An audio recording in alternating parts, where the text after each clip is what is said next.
From 2Keto LLC, it's the Obesity Code podcast with Dr. Jason Fung and Megan Ramos. Each week, we bring you lessons and stories from the Intensive Dietary Management Program in Toronto, Canada. I'm Carl Franklin. And on the show today, fat-adapted exercise.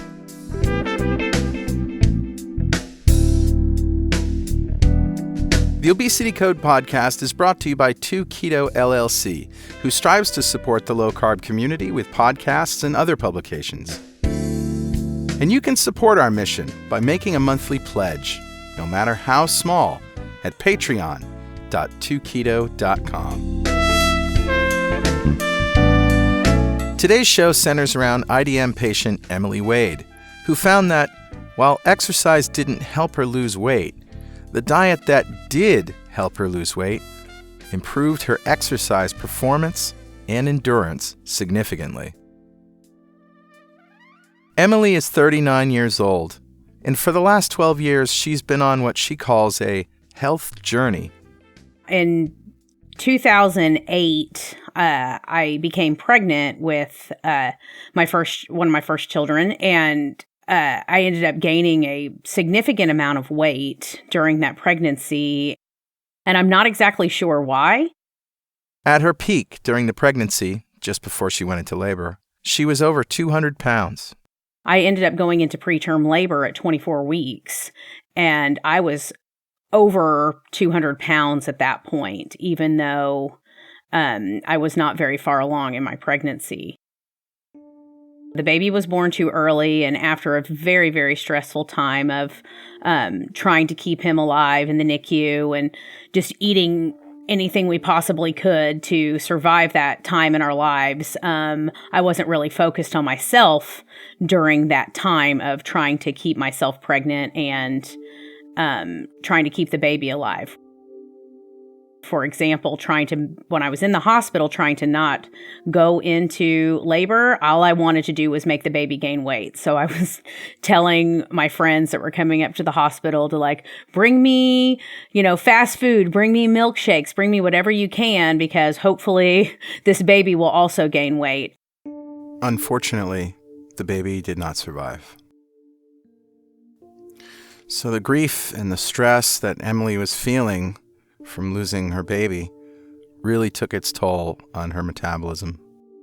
The beginning of the grieving process, I was just eating pints of Ben & Jerry's ice cream and, trying to muster the energy to get around.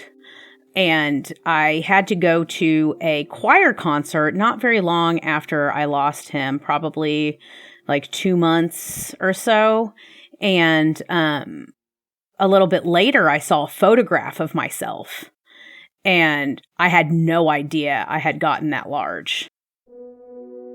And I thought, there's got to be something wrong with this camera. And then, of course, I was still very sad and all of that, too, on top of it. And so I immediately snapped into control mode. Okay, I could not control what happened to my son. I could not control what happened with my body during pregnancy, but I can control this. I can get a handle on my weight. And so this was, early 2009 that this was going on. And so, of course, like many women, I did Weight Watchers. Weight Watchers, for those who don't know, is a point-based system, but the diet is fundamentally calorie restriction and low fat. I had great success with Weight Watchers, quite frankly. I lost all the weight. I was even in a contest at work where everybody put money into a pool once a week, and at the end, whoever lost the most weight got the money, and I won. And with the money, I went and bought myself some new clothes that would fit. Emily was exercising a lot, running and taking spin classes almost every day. I lost about 50 pounds. By the time the contest was over and I went through the Weight Watchers and hit my goal weight, it was 140, 138. I managed to stay that way with exercise and still counting my points. However, I don't think I realized at the time, I felt awful all the time. I was always having, digestive issues. Gas, stomach pain, bloating, urgent bowel movements, watery stool, that kind of thing. I was tired, and just hungry, just downright hungry because, I'm counting my points. Hi, Richard here. I'm the other keto dude. I did Weight Watchers back in the 90s, and back then this was a low-fat, high-fiber, calorie-restricted diet. It probably hasn't changed too much. We had so many points in the day that we could use. We drew down our supply of points when we ate foods containing fat, and we gained some back when we ate foods containing fibre. Weight Watchers diets may have changed since then, but the bottom line was these diets restrict the amount of calories that you eat and encourage you to use up more calories with exercise, with the theory being that your body would make up the arrears from body fat. But the reason we feel tired all the time is because when we calorie restrict, our metabolic rate drops. Eventually, most people get tired of feeling tired all the time, and when they stop restricting, their now lowered metabolic rate ensures that they put all that weight back on, and then some. In October 2009, Emily got pregnant with her daughter. And so while I was pregnant with her, I was a little bit, I watched what I ate a little bit, but it was still very much the standard American diet because, with Weight Watchers, they don't necessarily, you just count points for the food you eat. They don't say, stay away from gluten, stay away from grains, stay away from eating too much fruit. 100 calorie pack of pretzels has the same point value as like an avocado. I was still eating processed food. I was still eating a lot of, bread and those kinds of things.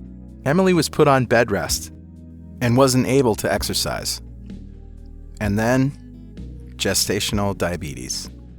I ended up getting put on bed rest so I would prevent preterm labor, which meant very limited movement. And then I was diagnosed with gestational diabetes when I was pregnant with her. So the eye-opening experience for that was when I was pregnant with her, with gestational diabetes, of course, it's a lower carb diet. I'm still, not a low carb diet, lower carb. You could have about 30 to 45 grams of carbohydrates per meal. But it's still, if you're pregnant, you're supposed to still eat 6 times a day. You eat your breakfast and then you have a snack and then eat lunch and then have a snack and then eat dinner. And sometimes if you're still hungry later on that night, you eat a snack again. Since I was on bed rest, I did a lot of meal planning. But the one thing that was kind of eye-opening about the gestational diabetes experience was that from the moment I got diagnosed and adjusted my diet, I did not gain another pound until she was born. So although with my son, I had gained a good 80 pounds and he was born at 24 weeks, with my daughter, I only gained 28 pounds total and she was born at 38 weeks. So I did notice, wow, but part of me, I think, because I was still being fed that information that you're supposed to eat 6 times a day, thought maybe it was because I was, keeping my metabolism up with the eating 6 times a day. After the birth of her daughter, Emily went back on Weight Watchers. Got my point values and got that baby weight off. It didn't take near as long as it did the first time, and I was back down, but once again, never understood why my stomach hurt all the time, never understood why I was tired all the time, or why I was hungry all the time, because I should have been getting enough calories. She was exercising hard every day and lost more weight. Still exercising frequently, running about 5 miles a couple times a week and doing spin class 3 to 4 times a week. Here are some of Dr. Fung's thoughts on exercising to lose weight. So exercise is often considered sort of one of the key pillars of weight loss. And I think that this has been a bit of a marketing job for most people. The connection is supposedly calories. So it's really exercise as a weight loss method really ties very closely into this sort of calories in, calories out model. That is, if you eat 2 cookies, which are 100 calories, you can go run for half an hour or 45 minutes and burn off those calories, and the end is the same. Turns out that there's really nothing the same about it. The pathways that are involved are completely different. When you eat cookies, for example, you're eating a lot of sugar with a lot of refined carbohydrates. The glucose that you're eating is going to cause insulin to go up, and it's going to cause you to gain weight. The sugar that you eat will go into your liver. It will cause fatty liver, which will create a lot of insulin resistance. So cookies are very bad for you. And they're very fattening, and most people have accepted that. But it's not a very good sort of marketing tool if you're making cookies or making sports drinks and sugar-sweetened beverages, because people know it's fattening, so you have to sort of sell it that this is not that bad for you. As long as you exercise, you can eat your cookies. When you exercise, there's a lot of really good things that happen. If you exercise, say cardio, for example, you're getting your heart to pump. If you do resistance exercises, you're exercising your muscles. In either case, whenever you put something under stress, your body initially sustains some minor damage and then repairs itself in order to cope with that ongoing stress. So when you exercise, say you're doing weights, you lift very heavy weights, you get micro tears in your muscles. And what happens is when you rest, your body builds the muscle stronger so that you can lift the heavier weight. So that's how you gain muscle. Cardio exercises are the same. You exercise your heart, and your heart becomes a little thicker and more able to handle it. It has nothing to do with the liver, which is sort of what happens to all the calories that you eat. That is, if you eat a whole bunch of cookies, then your insulin is going to go up. It's going to give you fatty liver. You're going to eat a lot of sugar. It's going to go to your fatty liver. At no time do those sort of pathways intersect. So it's not like you can undo the damage of all that sugar just by exercising. It doesn't work that way, and this is perhaps the experience of Professor Tim Noakes. It began on the 12th of December, 2010. So that shows how important it was to me. So that was the day that I finished off a book called Waterlogged and sent it off to my publishers. And it was a 30-year odyssey proving that you could drink too much during exercise and problems could develop. And anyway, when I'd finished, I hadn't been running enough in the last month or two, or perhaps even longer. And I went to bed that night and my brain woke me up and said, you've got to get up tomorrow morning and run at 6 o'clock, and you must run every day for the rest of your life. I think he had done 70 marathons all through his life, one of the premier sports scientists in the world. And he developed type 2 diabetes because he was drinking a lot of sugar, because he thought that the exercise would take care of all that sugar, but it does not. So, of course, I listened to my instructions and I went out. I had a dreadful run. I came home and opened my emails, and there was an advert for a book called The New Atkins for the New You, written by three guys, Westman, Volek, and Finney. And I said, what a disgrace. These guys have sold out to Atkins. And I said, it's unbelievable. I really trusted them as good scientists, and now they've sold out. And then my brain said to me, now, hold on, what happens if they're right? So I said, oops, I better find out. So I went straight down to the bookshop. I bought the book. And within 2 hours, I realized that for 33 years, I'd got it wrong and I'd been given the wrong advice. So I decided to experiment on myself. I had an incredibly good result. Then I discovered that I had type 2 diabetes because of my family history. My dad died of the disease. And then I realized that, I was going to go the same way unless I did something. And so I embraced the low-carb diet and benefited enormously from it. What I always say is that, remember, exercise is good for you. No doubt. You get strength, you get flexibility, you get all kinds of benefits from exercise. But weight loss is not really one of them. Diabetes, not so much. So diet is diet, and exercise is exercise, and don't confuse the two. If you have weight to lose, if you have type 2 diabetes, those are dietary problems. You need to fix it with diet. You can't fix it with exercise. If, on the other hand, you're not strong enough, you want better flexibility, you want to be able to run without getting out of breath, well, that's an exercise problem. So you need to exercise in order to get better. It's not like you can simply diet and then gain muscle. It doesn't work that way. If you diet, you'll lose weight, but you're not going to gain muscle. You don't gain muscle until you start lifting those weights and subjecting your body to sort of higher stress. So that's the big mistake that almost everybody makes. And it's because people tell us this. There's a lot of marketing. And remember that the big food companies, it's not simply advertising. They sponsor a lot of medical conferences, a lot of researchers, for example. They spend a lot of money giving research grants to doctors and universities to tell you that, oh, hey, you can exercise your way to a healthier weight. And you can't really. When her daughter was 2.5, Emily got pregnant with her son. And her pregnancy experience turned out to be very much like last time. My daughter was 2.5, got pregnant with my son.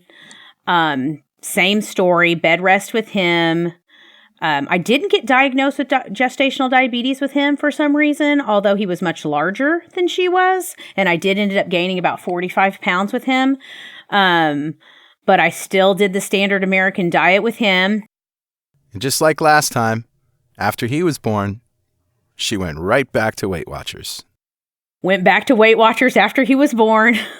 That whole bit, still curious as to why. But by the time my son was born, even more things were happening with my body. I was getting plantar fasciitis all the time when I ran.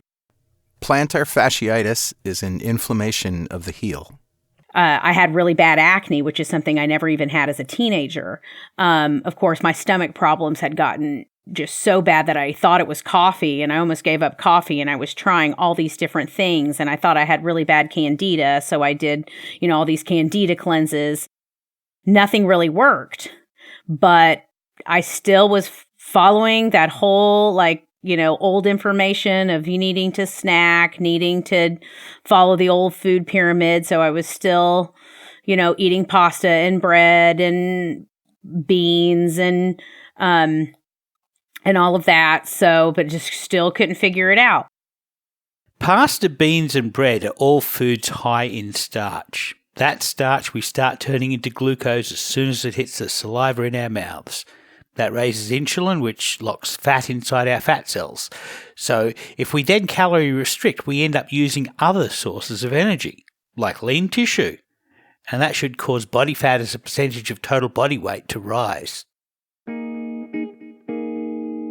In January of 2015, Emily had the opportunity to get a DEXA scan. A friend of hers had access to a DEXA scan machine and offered to give her one every 6 months. This turned out to be a critical piece of Emily's story. I had this friend who decided to go become like a health and lifestyle educator. She wanted me to go have a DEXA scan done because she was using the information from this DEXA scan now to coach her clients into what they needed to do to fix their diet. And at this point, I hadn't even heard of fasting. I had not really even heard of the ketogenic diet. And so just to help her out, to be her guinea pig, I went and got on the DEXA scan. At this point in time in my life, I was about 138 pounds in what I thought was good shape. However, I was tired all the time, had all these skin issues. My stomach hurt all the time, all the things I already said. But I was at the ideal weight, and I was exercising all the time, and I was eating what I thought was quote unquote healthy. So I go to her DEXA scan machine, and she gives me my body scan. And when I get it back, I find out that at 138 pounds, which is right where I need to be for BMI, I was 39% fat. Emily was a tofu, thin on the outside and fat on the inside. She knew she had done the wrong things, but didn't know what they were or how to correct it. I was shocked. When I saw that, my jaw about hit the floor. And it made me go, oh my gosh, for at least the last, 10 years of my life, I have been doing everything wrong, but yet I don't really know what it is that I was doing wrong to make it right. I mean, the good thing was that there were some other numbers in there that showed that I was had minimal toxicity and those kinds of things, thank goodness, which is kind of surprising considering how bad my digestion was. After this revelation about her body fat, Emily started to research like crazy. So the very first thing I did was I found out about the fact that I was exercising all wrong. Number one, I was exercising way too much. Number two, I was doing way too much cardio. So the very first thing I did was I started with that method called burst training, where I would just drive my heart rate up for a minute and let it drop. And I did that for several months, and that did something. And I eliminated processed food, like completely processed grains and processed everything from my diet. But I was still eating like quinoa, and I would occasionally have beans, almost paleo, but not quite. In June of 2015, Emily got her second DEXA scan. She was cautiously optimistic because she was trending in the right direction. My body fat percentage had dropped about 3% because I'd slowed down on my exercise and I'd eliminated processed food, but I weighed the exact same. So I could tell that my body was adjusting. My lean mass went up. So I was down to about 36% body fat 6 months later. And I was like, well, this is moving kind of slowly. Studying burst training led her online to the Whole30 program. And in July, she tried it. By day 13, she felt amazing. I have never felt that great in my life. My stomach aches had completely disappeared. My skin was incredibly clear. And I thought, oh my gosh, where has this been all my life? I have never felt so good. I'm never going back. After hearing Leanne Vogel's podcast, Emily slowly started to cut carbs. And by the end of October 2015, Emily was completely ketogenic. And was loving it. I got to the point where I was intermittent fasting, but I didn't really, so I was eating it by 10 o'clock every day when my last meal was at 6. Or 5 or 6 the night before. Even though she felt better, Emily was still having some problems. There were still some things that weren't completely fixed. I would still get stomach problems occasionally.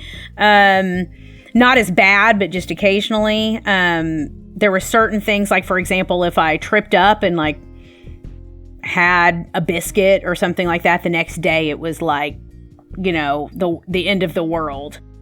So what about her plantar fasciitis? The plantar fasciitis was still pretty much constant by this. It had been constant for, since my son was 6 months old, and it was still constant. And I didn't think anything besides, resting it and putting ice on it or, going to see a chiropractor. I didn't think anything else would ever help that. I didn't think that either one of those things could be related. I went to a chiropractor for an entire year to try to get rid of it, and nothing happened. It got a little bit better, but it never completely got better. And I was keto during that time. Emily's next DEXA scan, 1 year from her first, January 2016, was a bit more encouraging. I had dropped 13% body fat by that point, and that was because of keto. Somewhere in that time frame, Emily heard Dr. Jason Fung being interviewed by Leanne Vogel on her podcast. I was just mesmerized by the things that he was saying about fasting, and I'd heard other people say it. There's a guy named Dr. Dan Pompa that talks about it, and a couple of other people out there that have forums and blogs that talk about fasting. But listening to Jason talk on her podcast was so interesting to me. Because he was, he's so scientific, and I know, the rants that he gets on. So she started listening to Fasting Talk with Jimmy Moore and Jason Fung. But she wasn't quite sure she needed fasting, or even if she could fast. In June of 2016, Emily had her next DEXA scan. She discovered something she wasn't really prepared for. Her body fat went up by 6%. It was 2016 is when it dawned on me, around June of 2016, that I realized that I was putting on weight. So trying to figure out what I had been doing, doing more research, studying. Even though Emily wasn't losing weight and her body fat percentage went up a little bit, she still felt like she had some metabolic flexibility because of the ketogenic diet. If I did have a slip up, I mean, I could be back in ketosis by the next morning. I'm still that way now. I don't necessarily know if I want to say I was cocky, but I was like, I don't know if I need that. Something else is going on. Maybe I'm building muscle. So, Emily got to this point where she was like, maybe that fasting stuff is exactly what I need. Now, mind you, I've listened to Jason on a few podcasts by this point. And I've listened to other people talk about fasting on podcasts and read articles. I had no idea, late summer, early fall, that IDM even had a program. In October of 2016, Emily heard Jimmy Moore talking about the Complete Guide to Fasting. She immediately ordered the book, and that's where she found out about the IDM program. So she started toying with the idea of doing some more fasting, but she didn't really feel like she had support from friends, family, doctors, or the local community. She felt very much alone. If I was to take on any fasting, I thought I was going to have to do it myself. And I don't know if you're familiar with Oklahoma or not, but people who live, we're probably one of the most obese states in all of the United States. She didn't find anyone in the local community who knew anything about fasting. They're not up to date on the latest research on diet and still very much following the standard American diet. Even though I feel like I have a good physician, there's not necessarily in the medical field like a push for nutrition to fix illnesses. So I thought I would never have my doctor support on doing something like fasting. So I just wasn't really sure where to start at all. My version of the intermittent fast was still like a couple of cups of fat coffee and then eating lunch, After devouring the Complete Guide to Fasting in November of 2016, Emily decided to try a 24-hour fast. And I remember I went to work and I was very busy at work, and about 2:00 in the afternoon hit. And I realized, yes, I really have been fasting this entire time, and I cannot believe how good I feel. I was in shock, and I remember thinking, this isn't really happening. There's no way that I have gone almost 20 hours without food, and I feel like this. This can't be. After that, Emily committed to 2 24-hour fasts every week. So about midway through the December, I wanted to see if the fasting was doing anything. So once again, I go to my friend with the DEXA machine. Handy schmandy DEXA machine, and my body fat had barely dropped at all. Granted, I hadn't given it that long, but it was still discouraging. I thought this either isn't working for me, or I'm not doing something right, or whatever, even though I felt amazing. I felt way better than I've ever felt in my life just doing 2 24-hour fasts a week. That same month, December 2016, Emily decided to join the IDM program.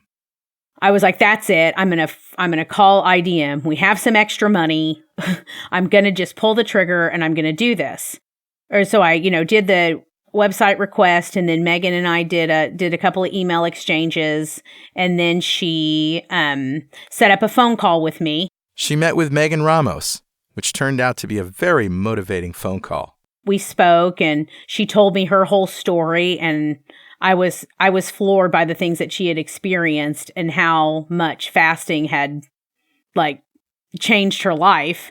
And and of course I told her my story, more of an abbreviated version than I'm telling you, but I told her, what got me to this point.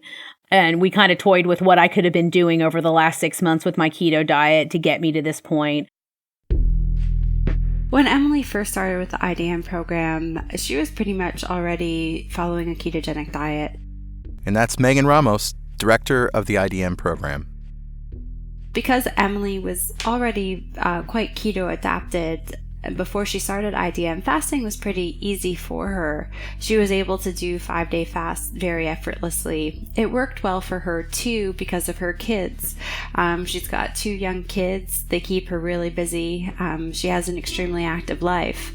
So instead of rushing and stressing about trying to eat throughout the week, Monday through Friday, when, kids got to be at soccer, kids got to be at hockey, or any of their various sports, swimming, all these crazy things, she didn't have to stress about trying to make herself food. She could just fast throughout the week and then eat on the weekends with her family and really sort of enjoy.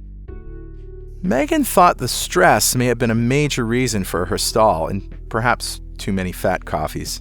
She's a firm believer in if you're under a lot of stress, it doesn't really matter what you do as far as diet and weight loss and fasting, because you might not gain any weight, but you're not going to lose any until you get the stress under control. There was a period of time shortly after Emily first started the IDM program where weight loss just completely stalled despite her doing all these fasts in her ketogenic diet. She wasn't losing body fat. She wasn't losing any inches anywhere. But Emily's life was just ridden with stress for a few months back to back. I felt so sorry for her each time I talked to her. The colleagues at work dying, stress at work, someone else being sick and being on their deathbed. Her kids were just kept trading back in one infection after another.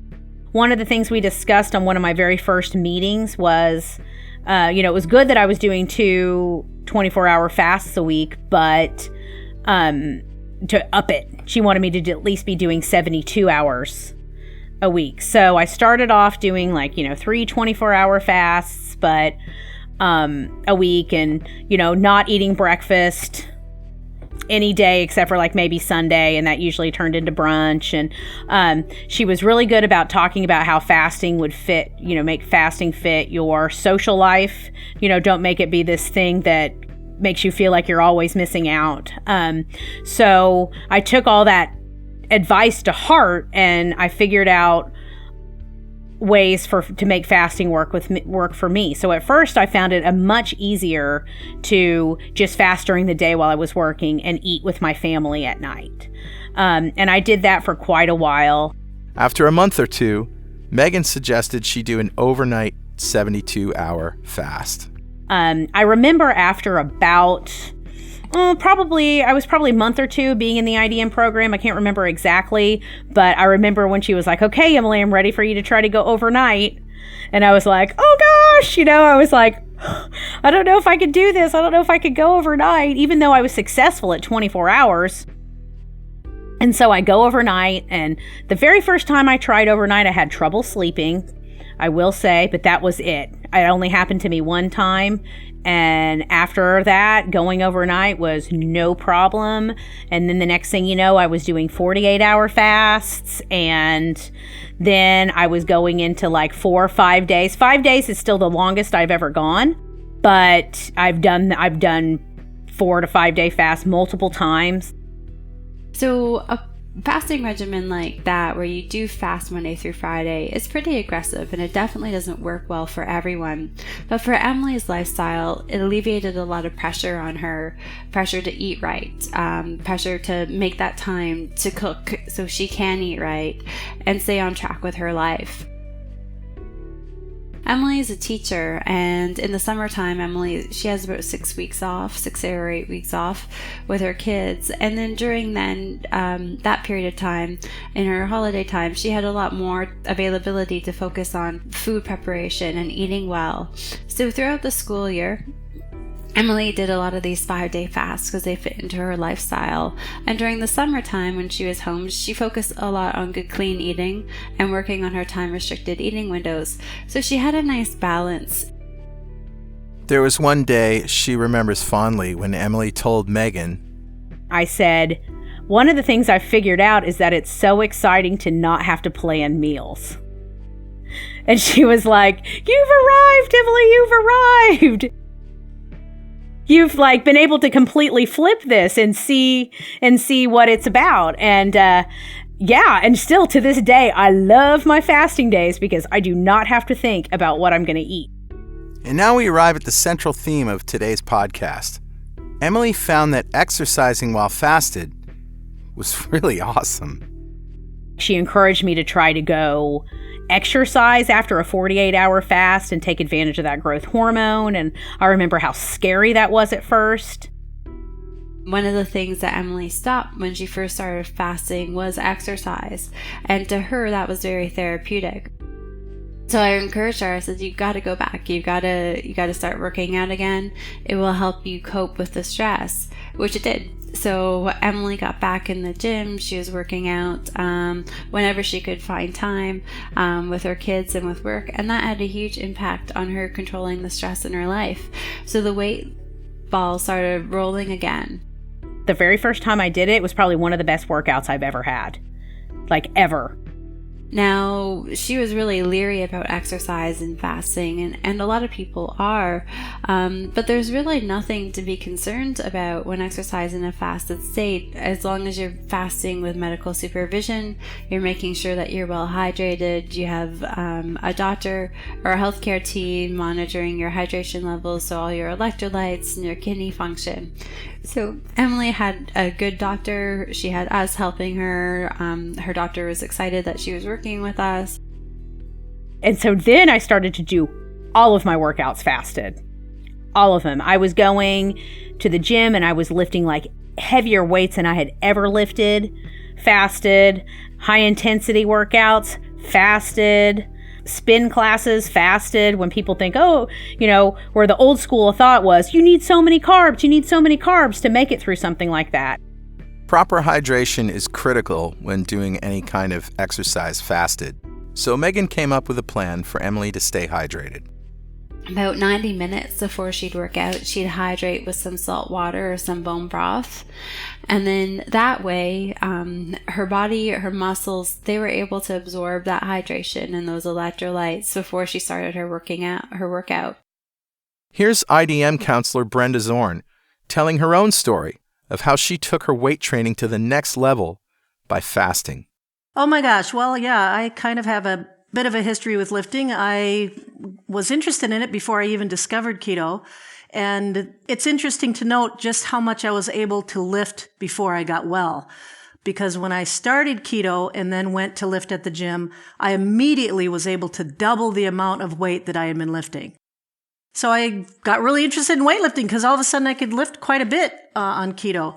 And when I was first on keto, probably the first year I was ketogenic, I was either eating breakfast or drinking a bulletproof coffee, which is fine.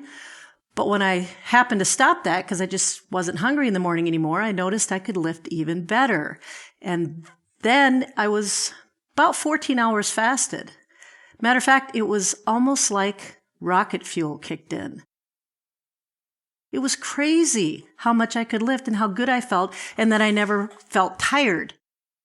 Some people gave me a hard time because I started out on the regular machines and I wasn't in the free weight area. I had planned on going there eventually, but I needed to be trained how to properly use those weights. When I started on the free weight leg press, I had been pressing about 400 pounds on the regular machines. On the free weight leg press, the first time I got on there, I did 600 pounds. And I thought, well, I really like this. And so I just almost weekly added weight to it. And got to the point where, was it maybe just before Keto Fest or was it last fall? I don't know. But I easily worked my way up to 800-pound lifts. I do better in a fasted state or in a ketogenic state exercising than I ever did on a standard American diet with lots of carbs. Ever.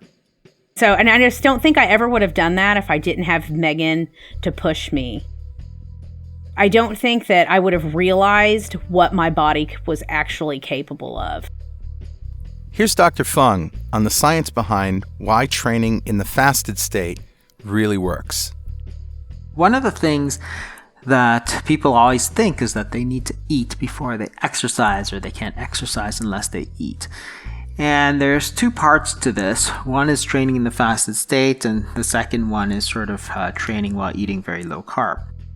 So those are two separate questions. If you go to a very low carbohydrate diet, people often think, well, your muscles need the sugar in order to burn, and that's not really true. But there is a period of adaptation between when you go from burning sugar sort of to burning fat. So if you look at the muscles actually are able to burn either sugar or fat. If you eat a very ketogenic diet, for example, then the muscles will metabolize fatty acids. Adipose tissue, or body fat, stores energy as triglycerides, which is a glycerol molecule with 3 fatty acids attached to it. If you eat very low carbohydrate diets, like a ketogenic diet, then there's really not enough glucose to power your whole body. In a low carbohydrate athlete, the body is using fatty acids as the fuel for making energy instead of using glucose. This fatty acid could come from either fat in our diets or fat we've previously stored in adipose tissue, body fat. Your muscles don't care where that fatty acid comes from. In a fasted athlete, that will come from body fat. In a ketogenic athlete, a combination of fat in the diet and from body fat. That is why people who first adapt to a ketogenic diet seem to find it easier to fast. They have all the machinery necessary to thrive in a fat-burning mode.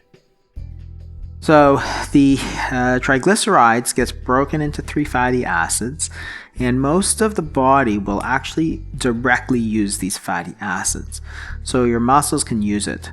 But if you haven't been used to fasting or ketogenic diets, your performance will suffer in the short term. So 2 to 3 weeks, you don't really have the ability to efficiently use that fat because your muscles are so used to burning glucose or glycogen. Glycogen is a storage form of glucose. It's actually a kind of starch or long chain of glucose molecules. The liver stores some glycogen that is used as a buffer to keep your brain functioning. And your muscle cells all have their own small storage reservoir of glycogen that is used exclusively for the muscle to use for energy. When you change people over to a ketogenic diet or to fasting, what you find is that the machinery that is necessary to burn fat actually gets ramped up. So your muscles, because now you're burning fat all the time, become much more efficient at burning fat. And that's what happens. And that's the reason that there's this sort of period of adaptation as you go from a higher carb to a lower carb diet. Sometimes people call it a keto flu. If you're measuring performance on an athletic basis, you don't want to do this switch immediately during a sort of a competition because you're going to do poorly. So initially people may find that their performance actually gets worse. But over time, what they find is that the performance sort of comes back. And that's one of the reasons that we have a lot of sort of elite athletes who are switching over to this ketogenic diet and low carbohydrate diet and so on, LeBron James and all these other athletes who perform on a sort of world stage. So if it's good enough for them, it's usually good enough for everybody else.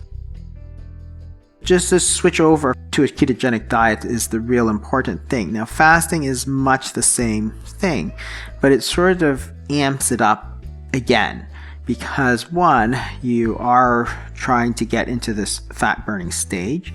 So as you do that, you're going to be able to metabolize the fat easier, but then you actually set into motion certain hormonal changes.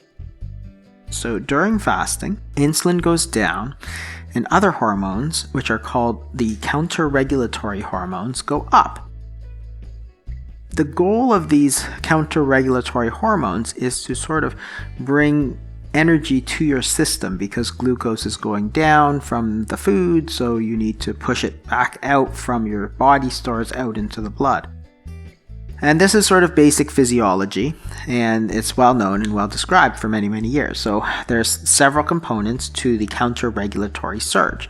So one of them is an increase in the sympathetic nervous system. So your body has a sympathetic and a parasympathetic nervous system, and the sympathetic nervous system is sort of the activation system, the fight or flight response. Your pupils dilate, for example, your heart rate starts to increase, you become more alert. Imagine that you're suddenly staring at a big bear in front of you. You're going to start flooding your system with energy. You're going to dilate your pupils so that you can see better. You're going to be hyper alert so that you can run away or start to fight. And this is mediated by nerves throughout the body, such as the vagus nerve and so on. And this is sort of an instinctual response, but that is part of this counter-regulatory hormone. So you're pushing glucose into the system, but there's all these other benefits. The second one is adrenaline and noradrenaline. So that's it basically does the same thing, gives your body a big boost in terms of energy and performance, because your body wants to be able to run faster or fight better so you can get out of that situation alive. And third thing is growth hormone, which is very interesting, and we'll talk about that later. So, if you're talking about training in the fasted state, not only are you going to get everything that you get with switching over to a sort of low carbohydrate diet in terms of metabolism of fat during that performance, but you're also going to get the added benefit of sort of this aroused state, which is from the sympathetic nervous system and noradrenaline. So you're actually going to be able to train harder, and your performance may actually be better because of this sort of hormonal boost. So everybody thinks that if they don't eat, they're going to suffer in terms of performance, but it's actually the opposite. If you don't eat, you may find that you perform a lot better. The other issue is the growth hormone. And what's the purpose of that? Well, once you start to eat again, then your body, with all its growth hormone, is able to rebuild a lot of this tissue faster. So in essence, when you're training in the fasted state, you're taking advantage of this sort of situation where you're going to be able to train harder and recover faster. So if you're training at a very elite level, then you want to take advantage of this, because this sort of manipulation is completely free. It's not like something you have to pay for. It's not like steroids where you're going to pay a price in terms of your health. Training in the fasted state is this sort of free boost to your training system if you are willing to take it. So we have a number of sort of professional level athletes who have talked to us about doing this, and so we've helped them do this, and they've really found it beneficial. So it is something that is a whole change in attitude from before. And I don't say that necessarily everybody has to do it, but on the other hand, if you want to give it a try, see how it goes, just make sure you give yourself 2 to 3 weeks to get used to it before deciding whether it's for you or not. When she first started fasting, Emily tried a little apple cider vinegar in water to help with hunger. Well, it tore her stomach to shreds. She thought she may have even been allergic to it. Still, she stuck with the sea salt, which had always helped her feel better while fasting. My stomach problems definitely got better with keto than they were when I had standard American diet, but they were still occasionally there. And they just, when I started the fasting in January, they just started getting fewer and further between. And so that's how I figured out was the apple cider vinegar at first. But then it was like, even if I had a weekend where we went out to eat at a restaurant and I, had some gluten or, had something, had some beans, because beans used to be terrible for me. Then my stomach wouldn't really even hurt at all the next day. And I thought, well, that's really interesting. I wonder why that is, and it didn't really dawn on me. So then I was like, I'm going to try apple cider vinegar again. This time, no reaction. So I asked Megan, and I said, do you think that there was a chance that all this time I've had leaky gut? And I didn't necessarily realize it was leaky gut, or if I did, I wasn't, and that fasting has healed my leaky gut? And she was like, I think that's totally possible. And so I'm still to this day do not have near the digestive reactions to any of the things that used to give me like crazy digestive reactions before. I don't get bloated anymore. I don't hardly get doubled over in pain anymore. Apple cider vinegar, I have it all the time. So I'm definitely a firm believer in the fact that I had leaky gut and that fasting cured it. After just 3 months in IDM, Emily was back down to her goal weight, 138 pounds. She has no PMS, no bloating, no cramps. Her periods are only 4 days long. Best of all, no more mysterious stomach issues. What was a daily norm of feeling ill turned completely around. Also, after just 8 months of extensive fasting, she noticed that her heels never hurt anymore. No pain. And still to this day, no pain. I haven't changed anything about my activity levels or anything like that. I mean, I still walk around barefoot. And some people say, oh, that exacerbates plantar fasciitis. I walk around barefoot all the time. I go to high intensity workout class where my feet smack on the ground, but nothing. And I remember bringing this up to Megan too. I was like, do you think that I told her, I was like, I think that fasting has healed my plantar fasciitis. And what's so strange about that is like, that is so far off from what I expected to happen. I didn't even think that those two things would even be in the same ballpark. Emily's last DEXA scan was September 2017. Her body fat was down to 30%, but it showed that she had lost some muscle mass, about 10 pounds. But she was stronger than she'd ever been. Emily and Megan posit that it could have been junky protein removed via autophagy.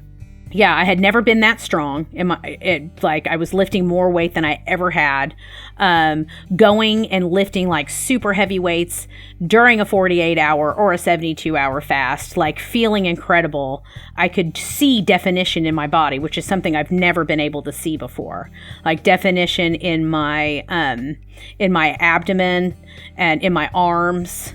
My legs had absolutely like you can't even squeeze any skin off of them. They were so pure. The muscle was so tight in there. So I thought that it's gotta be that it was junky protein, because my body does not speak to the fact that I just lost 10 pounds of muscle.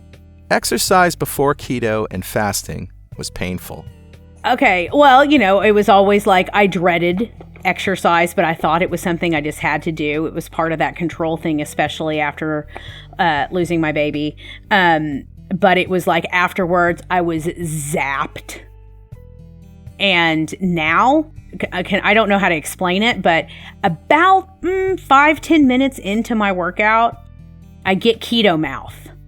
I can feel my body go, okay, it's time to kick in those ketones. I feel that feeling in the back of my tongue, the acetone or whatever, and it's like incredible. I can't believe how good I feel. Brenda Zorn also never feels aches and pains after exercising. I easily worked my way up to 800-pound lifts.